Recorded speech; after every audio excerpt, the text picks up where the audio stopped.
এ কি, তুমি এখনো শোওনি? না। খেয়ে নিয়েছো তো? না। সে কি, কেন?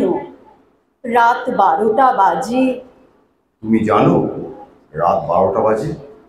মা, জানবো না কেন? আমার হাতে কি ঘড়ি নেই? আছে। আমি মনে করেছিলাম নেই। না না, আছে বই কি। সেই জন্যই তো জিজ্ঞেস করছি, কত রাত্রির হয়ে গেল, এখনো তুমি খাওনি? তুমি বোধহয় ভুলে গেছো গত 10 বছর আমরা দুজনে রাত্রে একসঙ্গে খাইনি। ও বাবা, তোমার মেজাজ যে একেবারে সপ্তমী। কি হলো কি? কেউ এসেছিল? কথাটা কি হেসে উড়িয়ে দেবার মতো? মানে তোমার তাই মনে হচ্ছে? বিকেল 4টের সময় বেরিয়েছো, ফিরলে রাত 12টা। এটা কি ভদ্রলোকের বাড়ি নাকি? এ আবার কেমন কথা? রাত 12টা কেন হলো সেটা তো তোমার জানার দরকার আছে। না, আমার জানার দরকার নেই। নিশ্চয়ই দরকার আছে।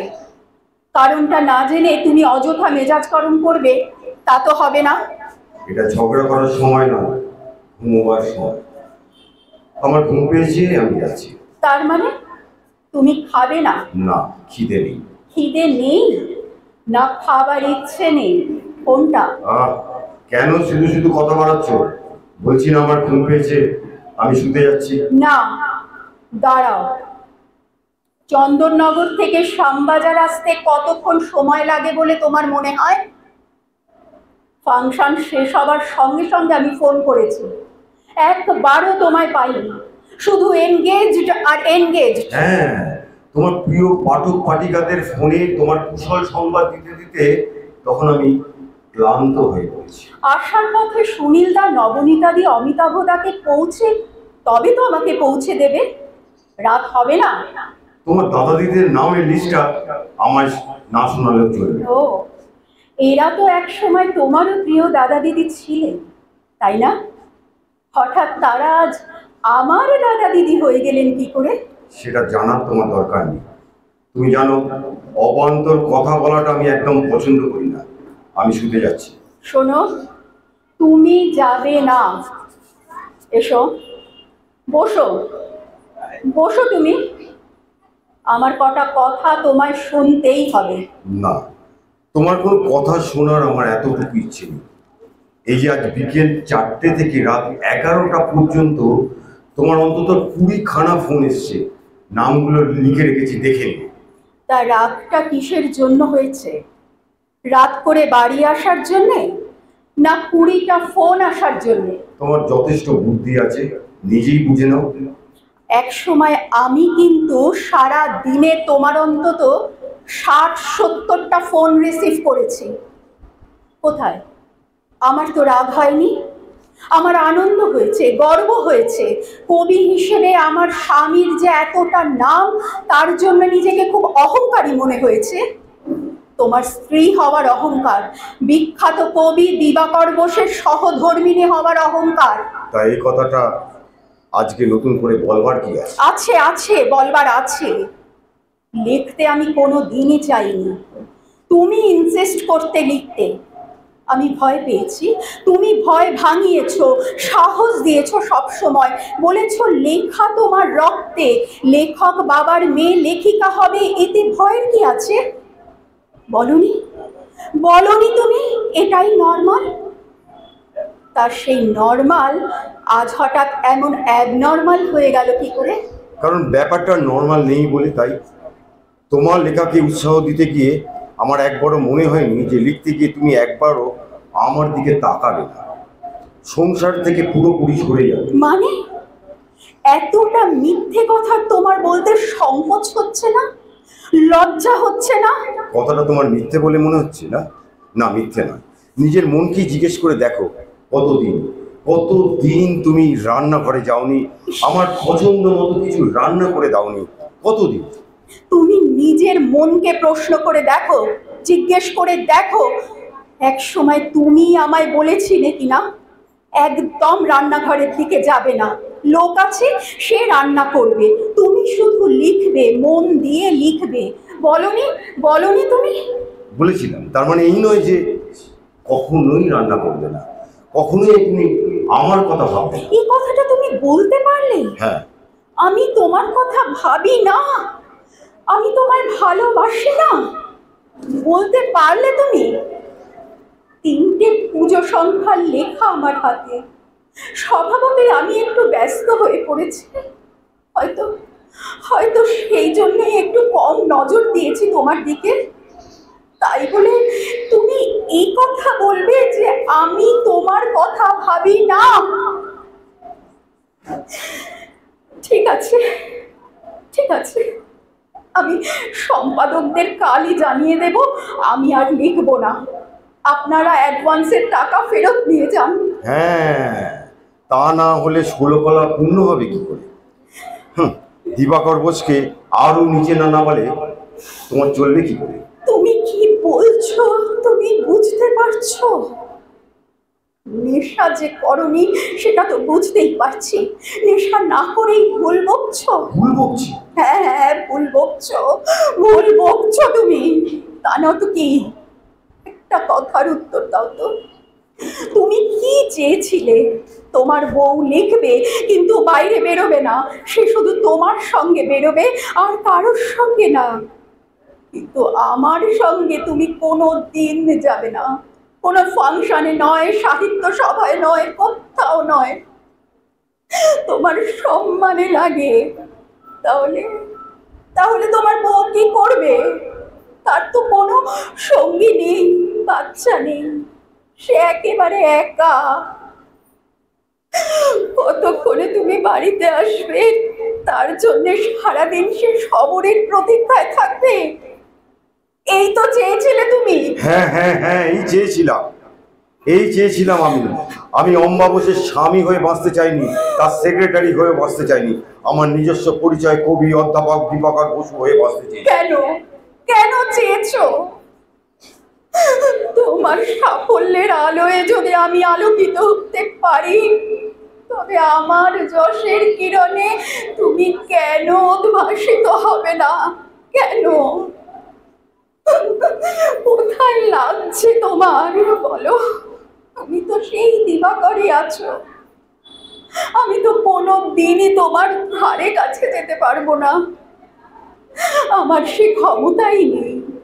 তবে তবে তোমার কি অসুবিধে হচ্ছে? কেন স্পষ্ট করে বলো না, তুমি কি চাও? তোমার ইচ্ছের বিরুদ্ধে আমি তো কোনো দিন যাইনি, তবে কেন কেন আমায় বাধ্য করছো তোমার মুখের উপর কথা বলতে? কেন বাধ্য করছি? কেন? কারণ তোমার গুণগ্রাহীদের প্রশ্নের বাণে আমি জর্জরিত। তুমি কি খাচ্ছ, কোথায় যাচ্ছ, আমার সঙ্গে ভাব আছে কিনা, বাচ্চা কাচ্চা কেন হয়নি, টিভি সিরিয়ালে লিখছো কিনা, সিনেমাতে গল্প দিচ্ছ কিনা, এই সমস্ত প্রশ্নের জবাব দেওয়ার জন্য আমি নিজেকে দিবাকর বসু তৈরি করি। তুমি কেমন করে কখন পাল্টে গেলে? কবে কবে থেকে তুমি একেবারে অন্য মানুষ হয়ে গেলে? কবে? আমার দিকে তাকাবার সময় পাওনি তো, তাই জানতে পারোনি আমি কবে পাল্টে গেছি। আমি অনেক দিন লক্ষ্য করেছি, আমার পাওয়া ওই পুরস্কারগুলোর দিকে তুমি কখনো তাকাও না, কোনো দিন না। কিন্তু তোমার পাওয়া ওই অফুরন্ত পুরস্কারগুলো আমার প্রাণ, আমার সঙ্গী, আমার জীবন। কিন্তু আমার পাওয়া পুরস্কারগুলোর দিকে তুমি কখনো ফিরেও যাওনি, দেখোনি ওর ভেতরে কি লেখা আছে। হ্যাঁ হ্যাঁ, দেখিনি আমি, কারণ ওর ভেতরে লেখা বাঁধা গদগুলো আমার সব জানা, আমার মুখস্থ। আর ওইসব পুরস্কারে আমার আর কিছু হয় না। কিন্তু আমার যে হয়, আমার তো সময় কাটাবার কেউ নেই। ওই পুরস্কারগুলো, তোমার ওই পুরস্কারগুলোই আমার সঙ্গী। লেখা তো মোটে 2 বছর লিখছি, তার আগে তো ওদের নিয়েই আমার দিন কাটতো। তোমার ইচ্ছেতে আমার প্রথম লেখা ছাপা হয়েছে, তোমারই টাকায়, তোমারই উৎসাহে। কিন্তু সেগুলো তো প্রকাশকরা তাঁদের ইচ্ছেতে ছেপেছেন। লেখাগুলো কি দোষ করেছে? তুমি একটাও পড়নি। আমাকে তোমার কিসের হিংসে? আমি কি তোমার সমান হতে পারি? তোমার লেখাগুলো কিন্তু আমার সব মুখস্থ, সব সব। সেটা তোমার দয়া, তোমার করুণা, তোমার মহানুভবতা হয়েছে। হ্যাঁ, এবার তুমি খুশি তো? তুমি তুমি এভাবে বলতে পারলে আমাকে? আমি তোমাকে করুণা করি, দয়া দেখাই? ছি ছি ছি, এইভাবে তুমি বললে আমায়? কিচ্ছু দরকার নেই, কোনো দরকার নেই আমার লেখার। মরে যাক লেখিকা অম্বা বসু। আমার লেখাকেই যদি তোমার একমাত্র শত্রু বলে মনে হয়, তাহলে আর আমি লিখবো না, কোনো দিন না। শুধু মিসেস দিবাকর বোস হয়েই আমি বেঁচে থাকবো, শুধু মিসেস দিবাকর বোস হয়ে। কি হলো প্লিজ? শুনেছি আশাপূর্ণা দেবী যখন রাষ্ট্রীয় পুরস্কার পেয়েছিলেন অনেক বেশি বয়সে, তার স্বামী বলেছিলেন, আমার খুব ইচ্ছে করছে সারা কলকাতাকে আলো দিয়ে সাজাতে, কিন্তু তা তো পারবো না। আমি আমার পাড়াটাকে আলো দিয়ে সাজাবো। তার ভালোবাসার আলোয় আশাপূর্ণা দেবীকে তিনি উজ্জ্বল থেকে উজ্জ্বলতর করে তুলেছিলেন, কিন্তু আমি তো আশাপূর্ণা নই। আমি তারই পথে পা রাখা এক অতি ক্ষুদ্র একজন মানুষ। আমি আলোর রোশনাই চাই না, আমি চাই তোমার ভালোবাসার আলো তুমি আমায় সাজিয়ে দাও, আর কিচ্ছু না। প্লিজ প্লিজ কেঁদো না। Sorry, I am very sorry. Please কেঁদো না। প্লিজ। কি ব্যাপার? এত রাত্রে ফোন? ফোনটা ধরি। না না না না না, 3:30 প্রায় বাজে। না, এক মিনিট প্লিজ অম্বা, তুমি চুপ করো। এত রাত্রে ফোন? নিশ্চয়ই কোনো জরুরি খবর। হ্যালো, কে? নীলেশ দা? কি ব্যাপার? হ্যাঁ, কি? ও মাই গড, অম্বা অ্যাওয়ার্ড পেয়েছে? বলছেন কি? সাহিত্য একাডেমি? Very good. হ্যাঁ, ডাকবো ওকে। কি এক্ষুনি খবর পেয়েছেন? আপনি অফিস থেকে ফোন করছেন? ও, থ্যাংক ইউ নীলেশ দা।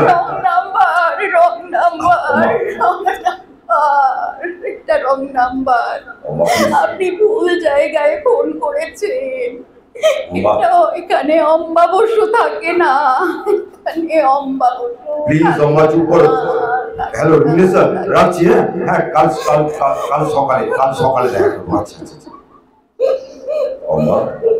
অম্বা এবার একটু ছবি চলো। ওই দেখো ভোরের ছোঁয়া লেগে গেছে চারিদিকে। অম্বা আমাদের জীবনেও নতুন ভোরের ছোঁয়া লাগুক, একটু ঘুরে নাও। কাল সকাল থেকে নতুন লেখাগুলো ঠিক করতে হবে তো। চলো, আমি আমার ভুল বুঝতে পেরেছি অম্বা, প্লিজ আমায় ক্ষমা করে দাও। কাল থেকে আমি তোমার সঙ্গে সব জায়গায় যাব, আর তুমি একা নও। আমি তোমার পাশে থাকবো, কথা দিচ্ছি, আমি তোমার পাশে থাকবো। এবার শোনো, হ্যাঁ চোখটা বুঝো। আমি তোমার মাথায় হাত বুলিয়ে দিই অম্বা, হাত বুলিয়ে দিই, তুমি ঘুমো। হ্যাঁ ঘুমো অম্বা। তোমায় একটা রিকোয়েস্ট করবো? হ্যাঁ বলো না। তোমার মনে আছে কি? বিয়ের পর যখন আমরা প্রথম দার্জিলিং গিয়েছিলাম, পূর্ণিমার রাত্রে কাঞ্চনজঙ্ঘা দেখতে দেখতে তুমি একটা কবিতা বলেছিলে। কবিতা? আমার খুব ভালো লেগেছিল। আজকে এই প্রথম সূর্যের আবছা আলোয় আর একবার শোনাবে সেই কবিতাটা? হ্যাঁ হ্যাঁ, নিশ্চয়ই নিশ্চয়ই শোনাবো। দুজনের চোখে দেখেছি জগৎ, দোহারে দেখেছি দোহে, মরু পথতাপ দুজনে নিয়েছি সহে। ছুটিনি মোহন মরিচিকা পিছে পিছে, ভুলায়নি মন সত্যের করি মিছে। এই গৌরবে চলিব এভাবে, যতদিন দোহে বাঁচি এ বাণী প্রেয়সী হোক মহিয়সী। তুমি আছো, আমি আছি। তুমি আছো, আমি আছি। তুমি আছো, তুমি আছো, আমি আছি। নমস্কার।